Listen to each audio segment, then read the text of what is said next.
Mesdames, Messieurs, bonsoir. Merci de prendre le rendez-vous du décryptage de l'actualité sur la télévision nationale. Au menu et à la loupe, le discours du président de l'Assemblée nationale à l'occasion de l'ouverture de la session budgétaire. 3 principales voies d'accès à Cotonou bientôt illuminées. Au Sénégal, le cas Sonko divise les instances électorales. Et au Tchad, le retour de l'opposant Succès Masra, le patron des transformateurs, est annoncé. Et enfin, sur la toile, le duel Nganou-Fury a suscité la furie des internautes. Et pour passer tout ceci en revue, je reçois Julien Kitty, chroniqueur politique. Bonjour. Julien Kitty, bonsoir. Bonsoir Lélaïque et bonsoir à tous les amis téléspectateurs. Francis Elojatade, analyste politique. Francis Elojatade, bonsoir. Bonsoir Lélaïque. Première rubrique de l'émission, la revue de presse hebdomadaire. C'est une signature de Marcela Rossi.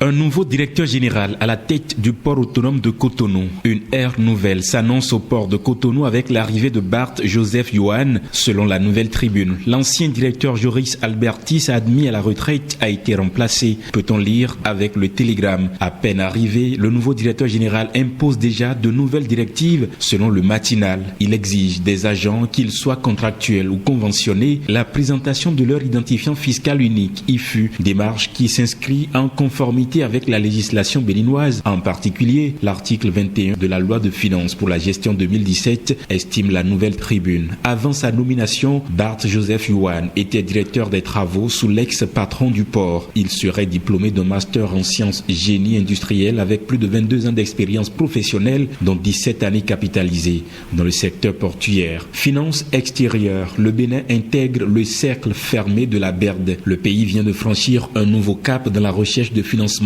pour asseoir définitivement son développement économique et social. Ensemble avec la Côte d'Ivoire, il a réussi à faire valider sa demande d'adhésion par les actionnaires de la Banque européenne pour la reconstruction et le développement BERD. Une première pour des pays d'Afrique subsaharienne selon Fraternité. Odile Renaud-Basso, présidente de l'institution européenne basée à Londres, aurait déclaré que les actionnaires sont très heureux d'accueillir le Bénin et la Côte d'Ivoire en tant que nouveaux membres. Fraternité rappelle que cette banque a déjà injecté près de 190 milliards d'euros dans 6844 projets et soutenu des réformes politiques visant à développer le secteur privé dans plus de 30 économies. Ces investissements portent sur les ressources naturelles, les institutions financières, l'agro-industrie, l'industrie manufacturière et les services, ainsi que sur des projets d'infrastructures tels que l'électricité, les énergies renouvelables et la modernisation des services municipaux. Mais les pays candidats devront attendre au moins 2025 avant d'obtenir les premiers financement, ajoute le journal. Crise au Niger et hausse du prix du carburant au Nigeria, des conséquences sur l'économie béninoise. Après un dynamisme de l'activité économique au cours du premier semestre, le Bénin fait face à 2 nouveaux chocs d'envergure en lien avec la fermeture de la frontière avec le Niger à la suite de sanctions à caractère régional sur ce pays et certains changements de politique économique à la suite des élections au Nigeria. D'après les observations faites par une mission du Fonds monétaire international qui a séjourné du 17 au 26 octobre à Cotonou,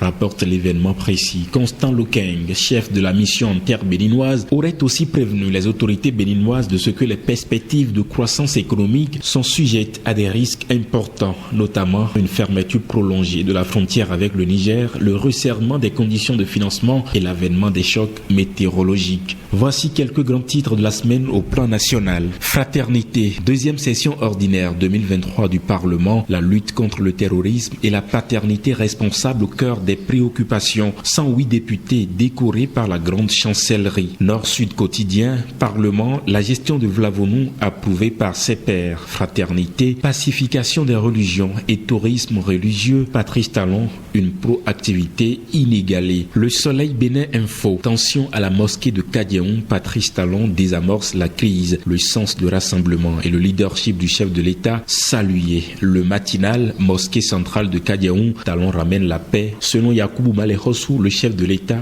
est à l'écoute des religieux. Info Matin, transport hors norme de bidonville, un danger permanent. Le Matinal, lutte contre l'insécurité à Cotonou, la police démantèle un ghetto, 3 personnes interpellées, 75 boulettes de chanvre indien et 19 motocyclettes saisies. À l'international, le Ghana est en difficulté énergétique. La panne majeure a commencé jeudi soir. Le pays traverse actuellement sa pire crise économique depuis une génération. d'information selon Africa News. La plupart des régions du Ghana ont été plongées dans l'obscurité en raison du manque de gaz pour alimenter les machines utilisées pour produire de l'électricité dans le pays. La situation énergétique qui pourrait s'aggraver dans les années à venir a été exacerbée par les difficultés financières du pays selon l'étude du Centre d'études socio-économiques CSS. Ballon d'or, les footballeurs africains comme les tirailleurs sénégalais. Le secret de Polichinelle, c'est que le champion du monde, l'Argentin Lionel Messi a remporté ce lundi 30 octobre 2023 son 8e ballon d'or, une performance individuelle jamais réalisée dans le monde du football. Le galactique argentin qui, par ce sacre à la hauteur de son talent extraordinaire, succède au Français Karim Benzema qui l'a remporté l'année dernière, à lire sur toutes les plateformes d'information. Et cela n'échappe à personne. Mais la question, qu'en est-il des joueurs africains, eux qui donnent du relief au championnat européen et dont les exploits apportent du baume au cœur de supporters et téléspectateurs amoureux du foot magique venus du continent noir? Plusieurs médias posent à tort ou à raison l'éternelle question. Il faudra égrener le chapelet des meilleurs joueurs du monde de l'année 2023 pour découvrir au 8e grain le Nigérian Victor Osimhen qui est le premier joueur africain dans ce Gotha, l'Égyptien Mohamed Salah à la 11e place, le Marocain Yassine Bounou à la 13e ou le gardien camerounais de classe André Onana dans les tréfonds du classement au 23e rang, nous apprend Wakat Sira. En dehors de la parenthèse vide refermée de 1995 avec le Libérien George Weah, depuis lors, premier et unique ballon d'or africain de l'Europe, c'est le désert pour l'Afrique. Comme les tirailleurs sénégalais, ces valeureux soldats de la force noire ou de l'armée noire qui ont offert leur poitrine pour sauver la France avant d'être cachés sur les images de la victoire, les footballeurs africains font vibrer les publics de la Liga espagnole, de la première ligue anglaise, de la Bundesliga allemande, de la Serie A italienne, de la Ligue 1 française et de la désormais bien relevée RSL, le championnat de l'Arabie Saoudite. Mais ils ne sont jamais célébrés parmi les meilleurs lors de la grande fête. Les footballeurs africains ne sont pas toujours appréciés à leur juste valeur, a déjà déploré l'ex-attaquant camerounais, aujourd'hui président de la FECAFOOT, Samuel Eto'o, dans un entretien exclusif à l'AFP.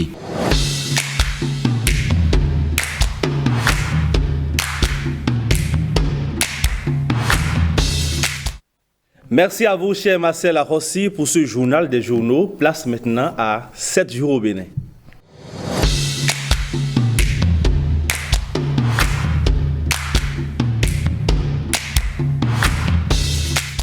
Francis Elojatade, prononçant son allocution d'ouverture de la session budgétaire, Louis Vlavono a surfé sur plusieurs pistes de réflexion, notamment la préservation de la paix, le respect mutuel entre parlementaires, le respect des institutions de la République, l'approche concertée dans la lutte contre le terrorisme et enfin la parentalité responsable. Allons au cas par cas. Pourquoi insister sur le respect mutuel entre parlementaires à l'Assemblée nationale? Mais vous savez évidemment que pour que le travail parlementaire se fasse dans de très bonnes conditions, il faut bien que l'harmonie règne entre les parlementaires. Au terme de l'article 80 de la Constitution, vous savez que les députés ont un mandat national, en dépit du fait qu'ils sont élus dans des circonscriptions données. Donc l'ambiance de travail au Parlement doit pouvoir aider à doper la productivité. Je crois que le président du Parlement, déjà à l'ouverture de la première session ordinaire, le jeudi 13 avril 2023, avait mis l'accent sur la paix, tout en saluant l'avènement des démocrates au Parlement, puisque dorénavant, les débats seront riches et féconds, a-t-il dit. Et je crois que, vu l'ambiance de travail au Parlement, il y a un peu comme des tiraillements. Et je crois que c'est à ce titre que le président Louis Vlavono a estimé qu'il faut que davantage ils apprennent à respecter les uns les autres pour donner évidemment une bonne image de notre Parlement, parce que c'est les honorables députés en fait. Et on veut lire à travers eux l'honorabilité, l'exemplarité. Donc il faut qu'on ait un écho assez parlant à partir du Parlement et que la qualité de travail se fasse pour que le cycle législatif qui vient de s'ouvrir soit un cycle fécond. Parce que vous savez que la moisson au terme de la première session ordinaire n'est pas abondante. Je crois qu'il a eu le mérite et l'honnêteté de dire qu'il n'a pas fait une bonne moisson. Contrairement à la législature passée. Alors, quid du respect des institutions qu'il évoque? Non, mais écoutez, les institutions, vous savez que dans une démocratie, il faut faire en sorte que nous puissions respecter les institutions. En fait, dans l'architecture institutionnelle, il y a chaque organe, chaque entité qui a un rôle précis. Il y a des institutions de contre-pouvoir et il y a des rapports qui existent entre le Parlement et l'exécutif, entre le Parlement et la Cour constitutionnelle, le Parlement et les autres institutions. Maintenant, il faut bien qu'au niveau des institutions, que les rapports soient des rapports de complémentarité et non des rapports de crise. Parce qu'on a le sentiment que quand il n'y a pas des députés qui sont représentés dans une instance, que l'instance souffre de crédibilité. Il faut que nous apprenions davantage à faire confiance aux animateurs de nos différentes institutions et par ricochet à nos institutions pour que ces institutions puissent continuer à porter l'idéal démocratique que nous voulons promouvoir. Julien Kiti, a-t-on besoin de rappeler à des adultes, des matures, des élus du peuple qui se doivent un respect mutuel et qu'il est impératif pour eux de respecter aussi les institutions de la République? Mais je dois vous dire que autant vous avez raison d'estimer que l'âge, puisque vous parlez d'adultes, les fonctions aussi honorables que celles donc de députés, puisqu'on les appelle par ailleurs honorables députés, autant vous avez raison de penser que ces facteurs devraient d'office nous donner des garanties de ce que tout se passerait dans la grande sagesse là-bas, autant on vous dira dans la culture béninoise qu'on finit jamais d'apprendre, qu'on finit de grandir. Autant j'aurais raison de vous dire également que le président de l'Assemblée nationale, ès-qualité, a obligation en tant que premier responsable de la maison Parlement de rappeler, s'il dit sans... même si ce n'est pas encore des déviances, qu'il sent qu'il y a des signes avant-coureurs de ce que ça va mal se passer ou que ça tend vers le non-respect des institutions. Et je voudrais insister sur le mot qu'il utilise. Il n'a pas parlé de personne. Vous savez, c'est très vite venu que même des gens qui sont dans des fonctions respectables confondent la personne de ceux qui incarnent un certain nombre d'institutions et les institutions elles-mêmes. Quand vous prenez le président de la République, par exemple, la tête de M. Patrice Talon peut ne pas vous plaire. Mais si vous êtes un légaliste, vous êtes un bon citoyen, fût-il député, vous savez très bien qu'il est une institution. Donc, il incarne une institution. Il faut donc pouvoir opérer le distinguo. Très bien. Quand vous voulez parler de l'institution, vous restez dans les convenances républicaines, les convenances données, les moules tracés par l'arsenal juridique et par nos pratiques qui nous honorent, et y compris notre sociologie. Ensuite, même à l'Assemblée nationale, il faut comprendre l'invite de Vlavonou comme au-delà même des mots, au-delà même des convenances. D'abord, je sens que le président de l'Assemblée nationale doit être quelqu'un de façon intrinsèque qui peut aimer les joutes parlementaires, les joutes verbales, mais pas des escalades. D'accord. Des joutes saines. Voilà, j'imagine Vlavonou, président de l'Assemblée nationale, comme il est d'ailleurs, au cours d'une session, au cours d'un débat, voit des députés, je ne le souhaite pas, béninois, en train de se lancer des chaises, en train de s'insulter, comme cela ne devrait jamais se faire. Je le verrais très malheureux. Parce que chacun apporte aussi son éducation à ce qu'on... Donc, l'image qu'il me projette, c'est... Donc, ce qu'il a dit, c'est non seulement il le dit en tant que président de l'Assemblée nationale, c'est son devoir, mais il le dit aussi avec sa nature. Maintenant, tout l'intérêt, aussi bien pour les députés de la mouvance présidentielle que de l'opposition, donc que tous ensemble, d'écouter ce message que le président de l'Assemblée nationale lance, c'est quand vous rentrez dans les dossiers, les patates chaudes ou les enjeux qui sont là, prenez seulement ce qui reste encore une pomme de discorde ou un dossier sensible entre les mains des députés de la mouvance et de l'opposition qui se regardent. Les députés de l'opposition, ils ont beau être 28, ils ne sont pas négligeables. Ils ont dit par exemple que ça les préoccupe eux, que leurs collègues de la mouvance présidentielle discutent à la même table avec eux d'une éventuelle loi d'amnistie par exemple, pour que éventuellement cela conduise à la libération de certains des leurs qui se sont retrouvés en conflit avec la justice. Et puisque ces parades existent, l'arsenal juridique nous l'offre, quand Vlavonou dit ça, il faut donc aller jusqu'à ce niveau aussi pour dire, il sait les messages qu'il est en train de lancer. Et quand il dit respect mutuel, quand il dit respect des institutions pour tout le monde, mais respect mutuel, je crois qu'il est en train de s'adresser aux députés opposants. Donc pour moi, il n'a fait que jouer son rôle.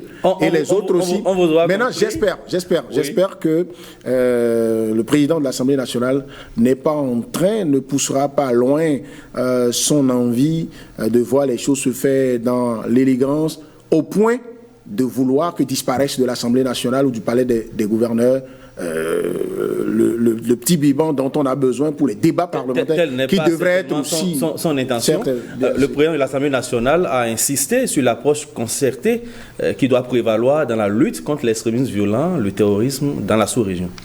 Vous savez que c'est une menace globale. Et depuis un moment, le Bénin est en train de s'inscrire dans une dynamique de lutte contre le terrorisme en coopérant avec ses pairs. Je crois qu'il y a plusieurs initiatives qui ont été mises en place et le Bénin a même acquis de matériel dédié à la lutte contre le terrorisme. Nous devons faire en sorte, évidemment, que aucun compartiment de notre pays ne soit assiégé par ces hors-la-loi. Je crois que c'est une des préoccupations du président de l'Assemblée nationale. Il veut attirer l'attention des députés sur le travail parlementaire et qu'ils ont plus intérêt à travailler à ce qu'on facilite le travail à l'exécutif. Parce que si l'exécutif et le Parlement s'entendent à merveille, je ne dis pas qu'ils doivent avoir des rapports incestueux, mais si les rapports sont sains et que les rapports s'inscrivent dans une dynamique de complémentarité, on va aider l'exécutif à conduire pacifiquement, harmonieusement le programme d'action, notamment sur certains volets, les volets qui sont liés à la lutte contre le terrorisme. Vous savez que le terrorisme, en fait plus de mal au développement. Et ça oblige évidemment à faire des dépenses extra-budgétaires. Parce que ces dépenses auraient servi, par exemple, à créer de l'emploi ou à satisfaire les besoins sociaux de base. Mais nous sommes obligés de mettre la main à la poche pour financer la lutte contre le terrorisme. Donc je crois évidemment que si on peut aider le gouvernement, et c'est le Parlement en fait qui fait ce travail, à faciliter l'initiative des lois qui permettront d'encadrer au mieux ce mal du siècle, ce fléau, on va permettre à notre État d'avoir la stabilité nécessaire pour que le développement puisse suivre. Maintenant, il faut peut-être saluer le leadership qu'incarne le président Louis Vlavonou. Il est souvent préoccupé par la paix. Et vous savez évidemment que ses convictions religieuses transparaissent toutes les fois qu'il prend la parole. Je veux bien croire qu'il est suffisamment attaché aux valeurs religieuses, aux valeurs chrétiennes, et qui vont devoir aider et inspirer les travaux du Parlement, puisque nous allions dans un cycle un peu tumultueux, puisque les élections 2026 sont bientôt là, et les congrès qui se tiennent par-ci, par-là, avec les remembrements et l'avènement de nouveaux acteurs, pourraient changer la donne au niveau du paysage politique. Et vous savez que le Parlement, c'est en fait le cœur de la démocratie. Donc tout va se jouer là-bas. C'est pour prévenir contre les dérives éventuelles qu'il appelait. Il est donc dans une démarche préventive. Absolument. Julien Kiti, Louis Vlavonou, qui priorise donc l'approche concertée entre États pour mieux endiguer ce phénomène dans la sous-région, le phénomène terroriste. Oui, j'ai coutume de dire que lorsqu'on a fini de vivre légitimement nos différences et même nos différends, il faut comprendre que ce qui nous unit et duquel nous ne pouvons jamais nous détacher, c'est le pays. Et ça appartient à tout le monde. Et donc, on ne peut pas, si vous êtes un acteur politique, vous êtes un acteur de l'espace public et politique, vous êtes sérieux, vous ne pouvez pas rentrer dans les guerres de clochers ou des batailles d'épichés lorsqu'il s'agit de la sécurité. Il a dit tout à l'heure, M. Attadé, la sécurité, si on pouvait évaluer véritablement son impact sur le processus de développement, c'est énorme. Dès que même psychologiquement un citoyen craint d'aller vivre la psychose, d'aller faire ses affaires dans un espace donné, et lui et celui qui vient à sa rencontre pour des échanges et tout ce qu'il doit faire, tout est annihilé. Vous pouvez lui amener la force publique pour dire tu dois aller faire, aucun développement ne se produit de cette façon-là. Donc il a besoin d'être rassuré. Alors les parlementaires ont un rôle important à jouer déjà pour aider à accompagner le gouvernement, pour que le gouvernement ait des garanties tant au plan législatif que moral pour pouvoir engager un certain nombre de dépenses. Vous savez, le Parlement est la représentation nationale. Nous sommes dans un système de représentation et un gouvernement qui veut aller très vite. Le minimum, c'est que ne serait-ce que moralement, il puisse avoir la caution du Parlement. Ça rassure, ça.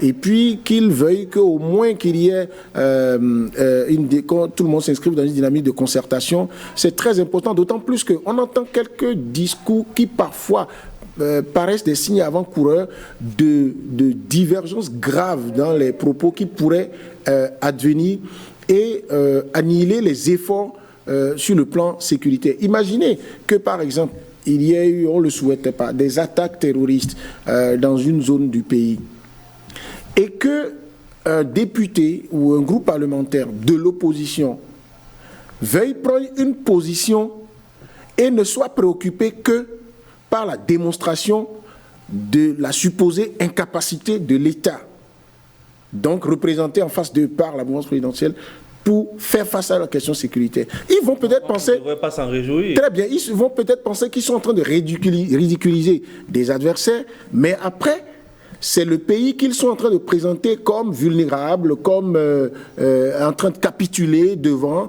l'ennemi commun, donc, qu'est le djihadiste. À partir de ce moment, on doit savoir donc raison garder. Et c'est très bien que le président de l'Assemblée nationale soit dans une dynamique préventive. Parce que, une fois encore, vous avez parlé des adultes. Il vaut mieux parler en amont à un adulte pour qu'il se fasse sa religion, pour savoir les limites dans lesquelles rester par lui-même, que de le laisser commettre entre griffes des erreurs graves, aux conséquences même imprévisibles, pour après se trouver dans la triste obligation de devoir lui faire des remontances ou lui remonter les bretelles. Et puis l'épineuse question de la parentalité responsable, la question qui fâche, qui divise au sein de l'opinion publique. Oui, je crois qu'il avait intérêt à rappeler aux députés la préoccupation du gouvernement. Il y a eu les assises, en fait, et on attend que les concertations qui sont encore en cours puissent produire les résultats afin que ce soit une option consensuelle.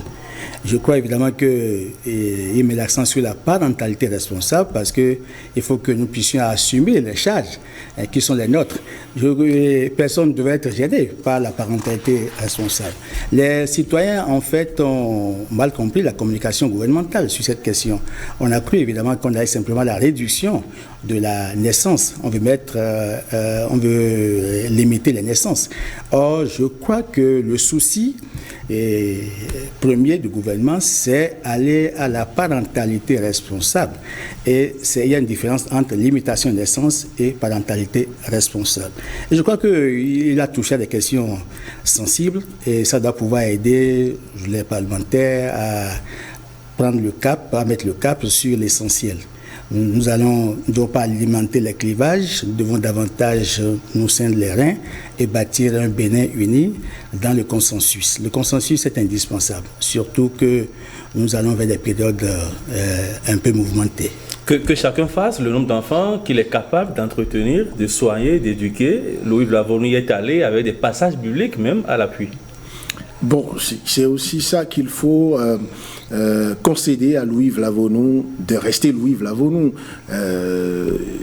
qu'il aille jusqu'au passage biblique. Si on pousse le débat sur un autre plan, je pourrais être amené à lui reprocher d'avoir laissé sur sa faim, de lui avoir pratiquement créé de la frustration. Je veux parler à un député qui est d'obédience musulmane et qui est peut-être vaudouisant, mais il n'est pas en train d'être dans il n'est pas dans cette exclusion-là. Il est en train de dire après, si tant est que vous savez que le spirituel, ce qui nous unit et qui nous renvoie vers une certaine moralité, vous y croyez, eh bien comprenez que ça devrait vous guider également. Et donc qu'il fasse parler sa foi pour peu que notre Parlement, ça contribue à bien gouverner notre Parlement, tant mieux, nous on sera heureux. Après, qu'on soit musulman ou n'importe quoi, on va en récupérer les dividendes. Mais qu'il demande à chacun de penser, de réfléchir à cette question. La question pour moi, l'expression parentalité responsable pointe le doigt sur un pan essentiel de la question. Mais la question pour moi est plus vaste que ça. Parce que vous pouvez finir d'avoir même si vous dites le nombre d'enfants que vous êtes capable de supporter, donc vous êtes capable de supporter les charges, vos capacités de supporter les charges aussi varient d'un temps de votre vie à un autre. Et donc, vous ne décidez pas d'avoir d'enfants. On n'a pas un enfant en 24 heures. Donc, si en 48 heures, Dieu fait que vous devenez riche, et que si entre-temps, c'est à un âge où vous ne pouvez plus faire des enfants, que vous trouvez que maintenant je suis riche, je vais faire des enfants, vous posez encore un autre problème.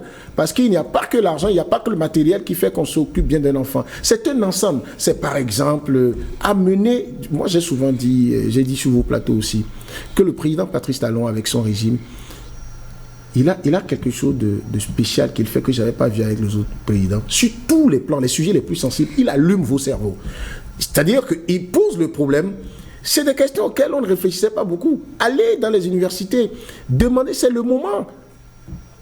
Que des universitaires, on a plein de géographes dans notre pays, on a plein de gens qui sont spécialisés des questions de démographie, on a plein de sociologues, on a plein de gens, qu'ils s'auto-saisissent tous de cette question et que chacun produise sa contribution en termes de réflexion. Que les députés, Vlavonou, président de l'Assemblée nationale, les invitent très tôt à réfléchir à la question. Mais suivez mon regard, il se pourrait bien, c'est presque sûr, qu'il arrivera que dans le processus, si c'est nécessaire, on en vienne peut-être à légiférer sur la question. Mais quand on ne va pas vite faire la réflexion, et qu'après, on sera dans des contraintes de calendrier, et qu'il sera question en 3 jours, 4 jours, de connaître de cette question à l'Assemblée nationale, et de voter une loi là-dessus, et puisque notre Constitution ne prévoit pas seulement la voie parlementaire pour avoir des lois, pour aboutir à des lois, donc ce n'est pas seulement des propositions de loi, ça peut venir comme un projet de loi du gouvernement, et le gouvernement a ses moyens également pour activer les leviers du côté du Parlement pour dire moi je veux ça plus rapidement, non pas pour donner des ordres. Merci à vous, Julien. Mais quand ça va se faire... On vous aura compris sur la question, nous sommes tenus par le temps, nous allons changer de registre. Alors, une bonne nouvelle pour les populations du Grand Okoué, l'axe Godomé-Ouida, ou les axes Godomé-Ouida, Godomé-Calavi et Carrefour-le-Bélier, postes de péage des quais qui végétaient dans le Loir et l'obscurité la plus dangereuse seront bientôt illuminés. C'est l'une des décisions issues du dernier Conseil des ministres. Oui, c'est une décision salutaire. Vous savez évidemment que quand vous sortez la nuit, vous vous rendez compte que vous circulez dans le noir. Surtout quand on quitte Godomé pour Calavi. Moi, je vis à Calavi. Il m'arrive aussi d'aller à Ouida. Vous savez que depuis un moment, c'est que les lampadaires, soit c'est qu'il y a eu des actes de vandalisme, ou bien il y a eu des conducteurs qui ont peut-être percuté les poteaux, ou il y a eu quelques citoyens, en fait, du fait de l'incivisme, qui sont allés prendre les batteries. Bon, donc on n'a plus l'éclairage nécessaire, l'éclairage public. Et le gouvernement a bien fait, je crois, à l'occasion du du conclave gouvernemental du mardi 31 dernier, de décider évidemment de reprendre, de confier à une société qui a déjà donné ses preuves dans l'expertise de l'asphaltage, de reprendre évidemment l'éclairage public. Je crois pour les axes que j'ai cités, Godomé à Bon-Calavi, Godomé-Ouida, et puis Carrefour-le-Bélier et Pont-Péage d'Ekpé. Je crois que c'est salutaire. Et au-delà, maintenant, il faut faire l'exploration pour voir s'il n'y a pas d'autres contrées qui sont encore dans le noir. Le gouvernement a écouté le cri de cœur des populations parce que beaucoup d'accidents ont été enregistrés sur ces tronçons. Je crois que le maire de Calavi a essuyé beaucoup de critiques. Mais ça relève en fait des compétences du gouvernement. On a cru que c'est la mairie qui devait s'occuper de l'éclairage. Je crois que le gouvernement a pris maintenant une décision salutaire et je crois que c'est pour limiter les dégâts, les accidents dont vous parlez. Et il faut saluer le gouvernement pour avoir écouté le cri de cœur des populations. Difficile de circuler sur ces axes la nuit quand le manque de vigilance, le manque de visibilité et le manque de prudence aussi font des fois que certains conducteurs se retrouvent dans le décor. 9 fois sur 10, vous aviez toutes les chances de rentrer dans le couloir de la mort quand vous circulez sur ces axes-là qui sont cités la nuit. Il a dit Godomé à Bomé-Calavi, mais franchement, moi qui suis si mais à arriver de dire des choses pas très tendres du maire d'Abomey-Calavi. que j'apprécie pour sa jeunesse, pour sa fougue, mais je me disais que ça relève de ses compétences ou pas, il faut le titiller. Lui, il a la possibilité également d'aller frapper à la porte au gouvernement pour dire ça traverse ma commune. Tant que c'est comme ça, je ne dors pas. Et donc c'est un ensemble. La décentralisation, ce n'est pas pour détacher les collectivités locales du pouvoir central complètement. Non, il y a un lien. Donc, que le gouvernement veille rétablir donc l'éclairage public sur ces axes-là, c'est simplement un acte de responsabilité. Ça, il faut le saluer quand un gouvernement prend ses responsabilités comme ça. Parce que non seulement les accidents se produisaient régulièrement, mais des gens se faisaient braquer sur ces voies-là, parce que tant qu'il n'y a pas la lumière, c'est un terreau fertile pour tout acte d'insécurité. Et les axes qui sont dégagés là sont des axes prioritaires. Regardez le Bélier, Porto Novo. Même en plein jour, tel que je rêve qu'un jour ces voies-là soient les avantages élargis. Et tel que c'est, dès qu'il sonne 19h, si vous ne savez pas faire vous-même, là, vous pouvez vous retrouver dans le décor. Quand vous prenez Godomé-Ouida, déjà l'histoire de cet axe-là, le pont-péage était venu régler un petit problème. Vous vous rappelez la fameuse histoire de Forêt? Sous la Révolution? C'est une zone où vous ne passez pas par là à partir de 19h. Vous avez presque toutes les chances d'être braqué. Alors, sans l'éclairage public, ça ne marche pas. Maintenant, j'ai dit rétabli. Ça signifie que le gouvernement avait déjà fait des efforts.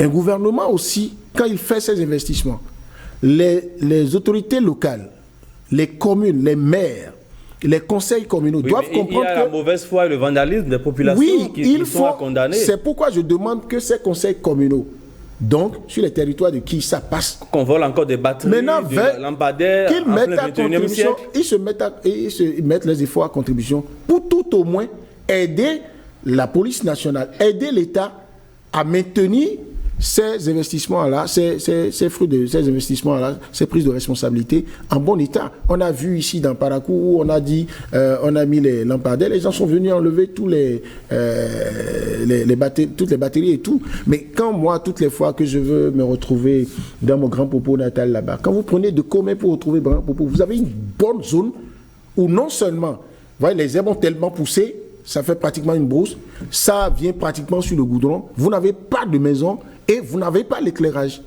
Et j'ai écouté des gens qui m'ont dit, mais c'est facile pour des gens de vous braquer sur ces chemins. Quand le gouvernement fait sur ces axes prioritaires-là, la meilleure manière d'encourager ce gouvernement à continuer, même si c'est son devoir, c'est de surveiller, et les populations aussi devraient surveiller. Il y a toujours des gens qui passent sur ces voies. Francis, quand ils trouvent quelqu'un en train d'y toucher, sur la question de l'éducation civique qui s'impose. Non, je crois évidemment que c'est un travail qui doit se faire par les citoyens, mais aussi par les collectivités décentralisées. Il faut que les mairies accompagnent l'État central pour faire un meilleur suivi des investissements que l'État central fait dans le cadre de l'éclairage public. Vous savez que dans le cadre du PAG 2021-2026, il y a un projet phare d'éclairage public. Donc le gouvernement a démarré. Je nourris l'espoir qu'avant la fin du triennal 2024, 2025, 2026, que notre Bénin sera mieux éclairé conformément aux projets qui sont inscrits dans le portefeuille. Tout compte fait, c'est sous la rupture qu'on a répertorié le plus grand nombre de voies électrifiées, illuminées au Bénin. Mais oui, mais tant qu'il a encore à faire, je crois qu'il faut qu'il encourage le gouvernement à le gouvernement maintient cette dynamique et est sur la bonne voie. 30 secondes pour finir avec la question. Je voudrais ajouter un mot, juste pour me réjouir davantage de ce que cette décision du gouvernement, le fait que ça intervient pendant que nous allons vers la fin de l'année, où les signaux au niveau des questions de sécurité montent en flèche. Donc, le gouvernement a choisi donc le bon timing pour le faire. Il ne faudrait pas attendre jusqu'à ce qu'on finisse l'année. C'est une bonne chose. Ça peut permettre que ceux de nos frères et sœurs qui commettent l'erreur de choisir d'être des hors-la-loi, qu'ils comprennent que là où il y a la lumière, des actes d'obscurité, il ne faut pas... Merci à vous, Julien Kiti. Je vous embarque tous deux maintenant pour Dakar et N'Djamena. C'est dans la rubrique Interactu.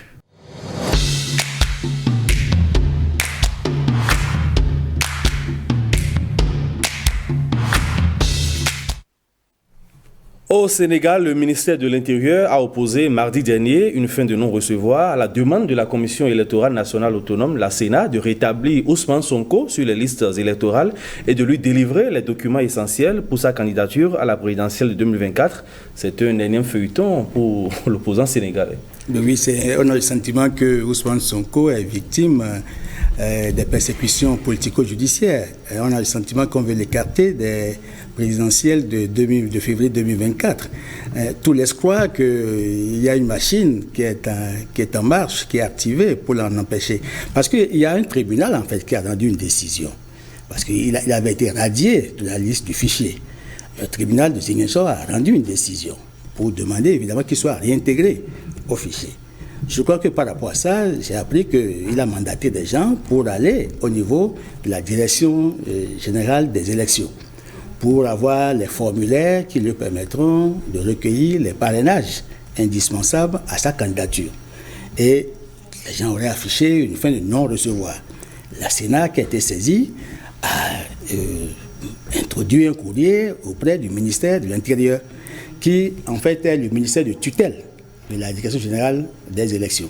Le ministère de l'Intérieur... Vous voyez qu'avec le Bénin, c'est deux réalités différentes. Mais oui, si, c'est dommage. C'est dommage parce que le phénomène Sonko, c'est un peu comme un bégaiement de l'histoire. C'est à croire qu'il y a une volonté délibérée d'écarter un candidat. C'est un peu comme si c'est le problème plus politique que juridique, que judiciaire. Parce que depuis un moment, vous avez vu les alertes qui ont été lancées par ses avocats. Il est rentré en coma, je crois, le 23 octobre, et un second coma qui a suivi. Vous avez vu les déballages qui ont été faits, parce que par le directeur général chargé de la direction pénitentiaire, qui a envoyé un courrier, je crois, au ministre de la Justice pour lui faire cas de l'état de santé de Sonko. En fait, on parlait de fièvre de 40 degrés, vomissement, perte de mémoire, propos incohérents et délirants. Bon, et le procureur de la République, qui a intercepté le courrier, qui a ouvert une enquête, n'a pas contesté l'authenticité de la lettre, mais il ouvre l'enquête pour rechercher les auteurs qui ont publié cette lettre sur les réseaux sociaux. Parce qu'il dit que c'est une façon de violer les droits du détenu. Bon, il y a encore d'autres problèmes. Sonko qui est décidément l'animal politique à abattre. Donc il faut faire en sorte, dans ce cas précis, oui. Il n'y a que le président Macky Sall pour régler le problème. Son intervention va aider à décrisper l'atmosphère et à pacifier le Sénégal. Et puis, dans une réponse à un courrier de la Commission électorale nationale autonome, la Sénat, la Direction générale des élections, la DGE, affirme, je cite, qu'elle n'a pas de compétence pour mener une quelconque action sur le fichier électoral. La DGE n'a pas précisé qui aurait cette compétence. Pour rappel, Sonko a été radié de la liste électorale après sa condamnation par contumace dans une affaire de mœurs. Vous savez, nous parlons de droit, là. Et le minimum que toi et moi, nous savons, même en faisant la première année de droit, c'est que s'il y a eu une instance pour avoir la compétence de le radier de la liste électorale, pas par le rythme des formes, on ne doit pas chercher à savoir quelle instance a compétence pour le réhabiliter. Et donc, il y a manifestement cette envie-là de le tourner en rond. Mais il se fait que, sans faire l'apologie d'un acte diabolique, j'aurais aimé voir ceux qui n'ont pas intérêt à voir Sonko candidat travailler à ce qu'il n'y ait jamais eu cette décision du tribunal de Ziguinchor. S'ils avaient le pouvoir d'empêcher qu'il y ait cette décision, ça aurait été mieux. Parce qu'il n'y aurait en tout cas aucune décision de justice qui aurait demandé à ce qu'il soit rétabli. Mais s'il y a la décision, s'ils n'ont pas pu empêcher ça, et qu'il y a cette décision qui demande à ce qu'il soit rétabli, il faut encore là aussi faire la distinction entre le rétablissement d'un citoyen dans la liste électorale et sa capacité à réunir les conditions pour être candidat à une élection présidentielle. Parce que Ousmane Sonko est vu aujourd'hui comme un citoyen sénégalais et non même pas encore un président de parti politique, parce que par ailleurs, il faut se rappeler que le ministre de l'Intérieur... Le PASTEF a été dissous. Très bien, a été dissous. Donc, si on veut faire de la réflexion juridique, on dit quoi? On dit c'est le citoyen Ousmane Sonko que le tribunal demande rétabli dans ses droits. C'est d'abord le citoyen qui doit récupérer ses droits. Et moi, je ne suis même pas pour qu'on pose les deux problèmes. D'abord électeur avant d'être éligible. Et donc, je pense que l'équipe de Ousmane Sonko aussi commet une erreur. L'erreur de poser tous les problèmes à la fois. À leur place, qu'est-ce que je fais? Parmi les conséquences de droit de la décision du tribunal de Ziguinchor, il peut avoir même le droit d'être candidat. Mais je pose d'abord le problème de ma qualité d'électeur que je vais retrouver. Je retrouve ça. Je n'ai pas interrogé leur loi électorale pour savoir si on peut être candidat sans être membre d'un parti politique. Mais c'est une course contre la montre. 2024 approche à grands pas. Mais c'est une course contre la montre, mais vous ne procédez pas en stratégie, vous ne procédez pas de la même manière que ceux qui ne sont pas dans les liens de la justice, ceux qui ne sont pas... Et les problèmes, ce qui est dramatique. Moi, j'ai toujours dit quelque chose, quelle que soit la position que vous occupez sur une scène politique, dès que votre santé commence à être en jeu, lorsque votre vie commence à être en jeu, il n'y a plus de couleur politique. Aucun. Le responsable de système pénitentiaire qui écrit pour donner l'alerte sur la santé de Ousmane Sonko n'a pas envie de porter sur sa conscience quand on lui disait un jour Ousmane Sonko est décédé. Parlant de la santé d'Ousmane Sonko, est-ce que l'opposant sénégalais ne s'entête pas un peu avec cette fameuse grève de la faim? Oui, il faut bien qu'il soit en vie pour mener le combat. Oui, la grève de la faim est contre-productive. Dans notre culture, la culture africaine. Dans un contexte africain, oui, dans un contexte africain. On lui dit à la limite, si tu ne veux pas manger, c'est comme nos mamans nous disent, je ne vais pas te supplier pour manger. Mais en fait, il a estimé que c'est le seul moyen dont il dispose pour manifester sa résistance. Mais ça l'a fait mais vous savez qu'il y a eu quand même des religieux très influents, des imams qui ont fini par lui dire d'arrêter. Et le 2 septembre, il a dû surseoir. Mais par la suite, il a repris. Et quand il a repris, je crois qu'il est tombé encore à nouveau. Et c'est là où sa santé s'est complètement dégradée. Bon, maintenant, dans ces conditions, il faut éviter le pire. Faisons en sorte que le pire n'arrive pas. Et dans ces conditions, je crois qu'il n'y a que peut-être une grâce présidentielle.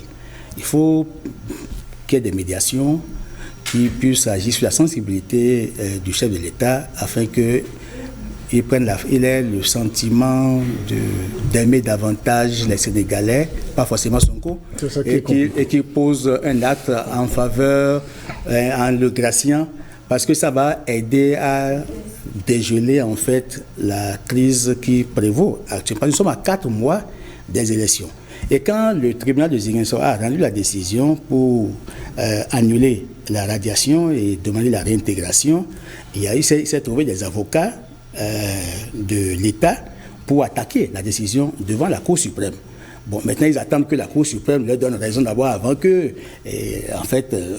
la suite ne suive. Non, je crois qu'évidemment, compte tenu de la situation qui prévaut et compte tenu de tout ce qui a pu se dire, parce qu'on a estimé que c'est un jeune acteur politique, 49 ans, qui a une grande popularité et qui a déjoué tous les plans du virus du 3e mandat, bon, donc il est un peu gênant. Mais pour éviter, si je crois Macky Sall a bonne foi... Macky Sall semble être dans une posture de si je n'y vais pas, tu n'y vas pas non plus. Non, mais il peut simplement lui permettre, enfin c'est pas à lui, mais on sait que les chefs d'État en Afrique peuvent influencer le dispositif. Ils peuvent influencer le dispositif de sorte qu'on puisse permettre à Sonko d'être réintégré à la liste électoral, le fichier, pour être électeur. Wait and see. D'un opposant à un autre. Il n'est plus chef de parti politique. On va quitter Dakar pour N'Djamena. Oui. Au Tchad, le retour de Succès Masra, le président des transformateurs, est annoncé. Un accord aurait été signé entre le concerné et l'actuel pouvoir militaire. Pour rappel, l'opposant tchadien est visé par un mandat d'arrêt international et il s'est exilé. Il est accusé de tentative d'atteinte à l'autorité de l'État, incitation à la haine et à un soulèvement insurrectionnel, atteinte à l'intégrité du territoire national. Alors, croyez-vous en cet accord, n'est-ce pas un cadeau empoisonné?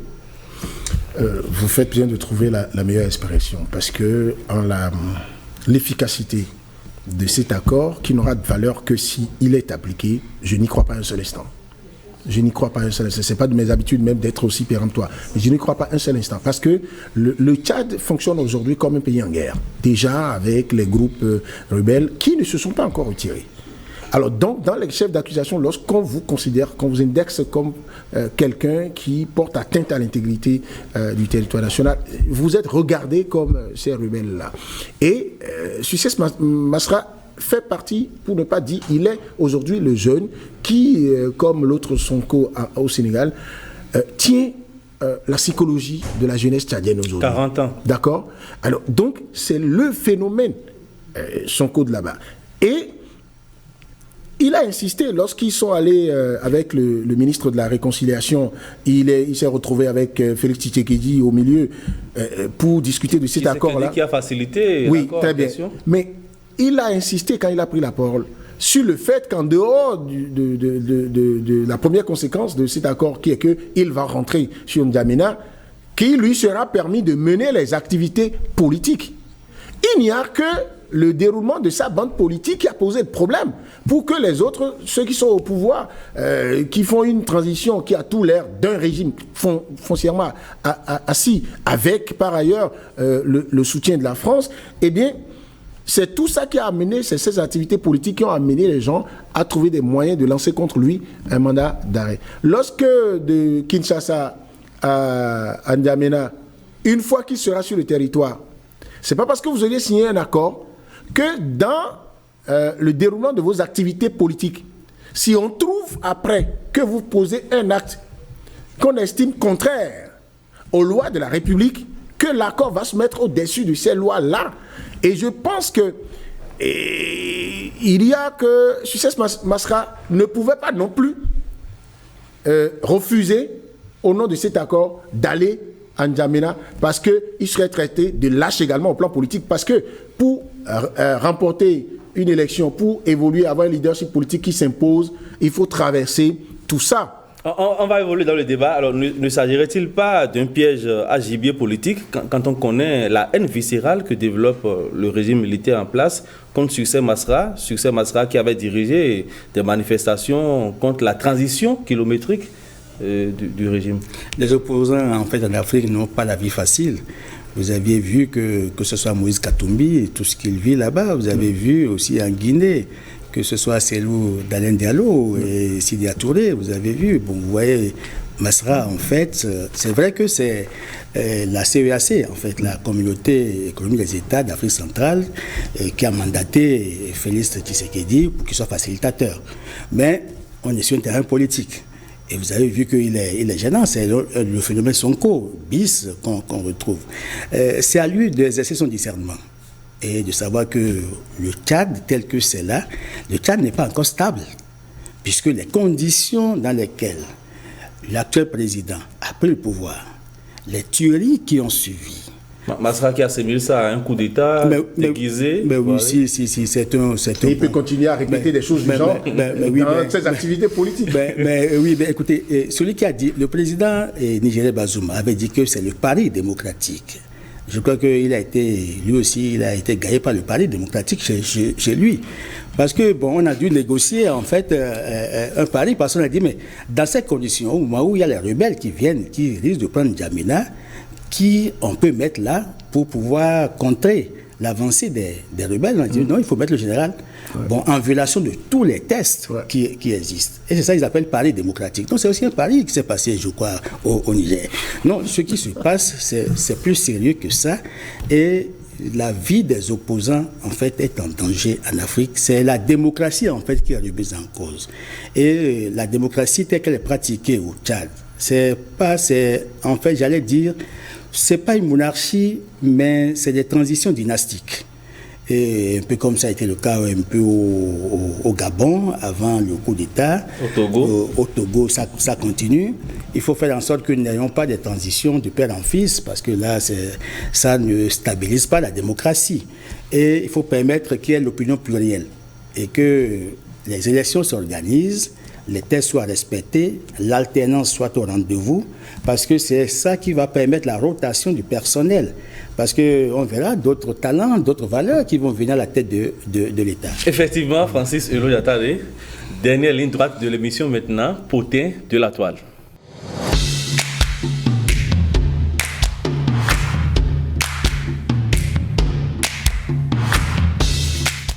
Je reviens à vous, Julien Kiti. Ce fut un duel historique qui a affolé le tableau des paris. Francis Ngannou, détenteur de la ceinture WBC des poids lourds, a impressionné tout le monde à l'occasion de son premier combat en qualité de boxeur, boxe anglaise. Oui. Vous avez suivi ce duel. Oui, je l'ai suivi jusqu'au Alors, il a pratiquement terrassé son adversaire, mais le résultat n'était pas en sa faveur. Certains parlent de victoire arrachée, victoire volée, victoire négociée. Dans quelle posture êtes-vous? C'est selon la position qu'on occupe. Vous savez, il y a des sports, surtout les sports de combat, qui ont un lien très étroit avec notre culture africaine. Vous voyez, pour tous les Béninois, les Africains que vous et moi, nous sommes, on a vu le costaud Francis Ngannou envoyer au sol Tyson Fury. Et quand on regarde après le poids, la position, la notoriété de Tyson Fury, on se dit, mais il faut qu'on donne à notre frère Francis Ngannou tous les honneurs du monde entier en matière de boxe. Mais ceux qui sont de cette discipline, qui sont dans l'appareillage de cette discipline, ils réfléchissent autrement. C'est vrai que quand on regarde, on dit combat, qui a battu qui?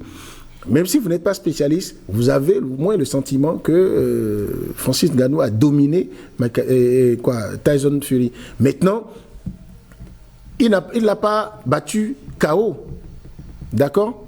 Et quand c'est au point, le pouvoir devient entier dans la main des arbitres, des juges. Et donc, quand ils discutent entre eux, il y a aussi un autre arbitrage à faire là. Quelle est la proportion de juges qui estiment que il faut donner la victoire à tel ou tel sportif? Donc, on donne ça à Tyson Fury. Vous faites une lecture dépassionnée de ce duel? Absolument. Mais je me réjouis, à la limite, je m'extasie à l'idée d'avoir vu mon frère africain ne pas faire piètre figure. Et surtout, c'est son tout premier combat de boxe anglaise.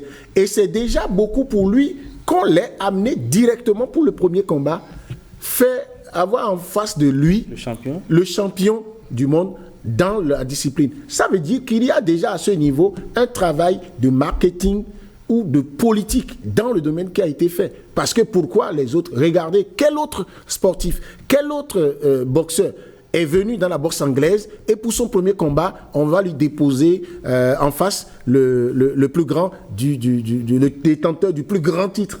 Non, ça veut dire que la machine qui a organisé ça, et derrière ça, c'est des questions de sous.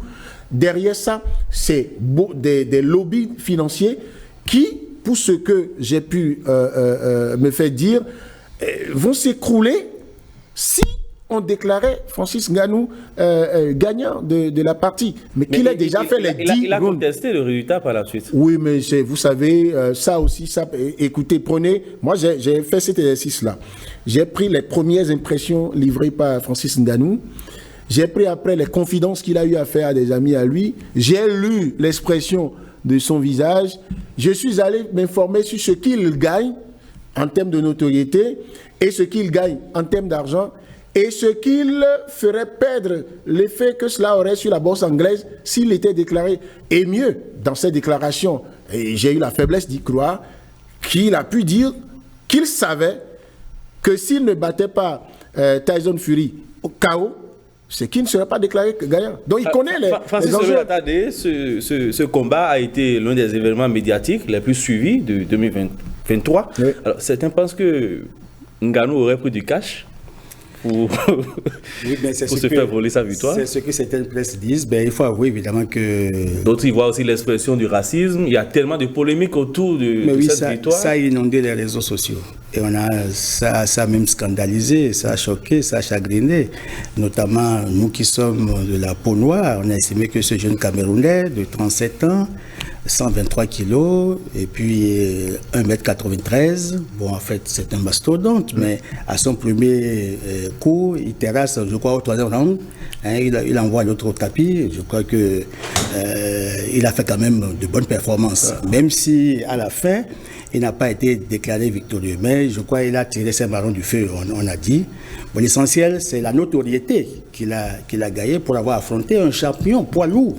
dans le système. Il a d'ailleurs été classé dans le top 10 des meilleurs de la discipline. Pour son premier combat officiel de boxe anglaise. Et la preuve que tout a été préparé comme ça, il a pu avoir la chance, le privilège d'être entraîné, coaché par un autre monument de la boxe et qui est du système, qui sait ce qui allait se passer, mais qu'on ait déjà obtenu, qu'on ait permis déjà à Ngannou. Ailleurs, on lui aurait interdit même d'être performant.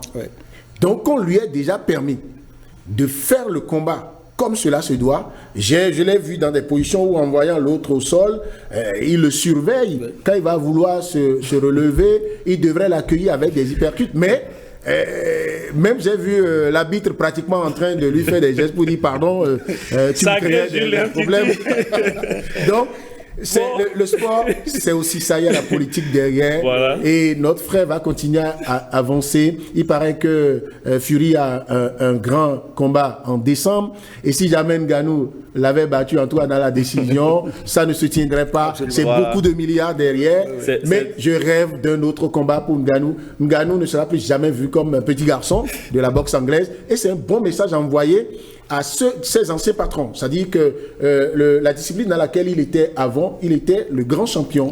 Et il a changé de registre. Voilà, il a changé de registre. On a voulu le faire chanter. Il a pris son destin en main. Les autres s'attendaient à ce que ce soit une grande chute pour lui, pour l'enfant du Cameroun. Jules Ankiti, nous allons devoir conclure l'émission. Ce sera tout pour Club Média 7 de ce dimanche. Je le rappelle, vous êtes Jules Ankiti, chroniqueur politique. Merci. Merci Maman. Francis Elojatade, merci également à vous, analyste politique. Merci. Merci à toute l'équipe de préparation et de réalisation de cette émission. Merci à vous aussi, chers amis téléspectateurs. À très vite.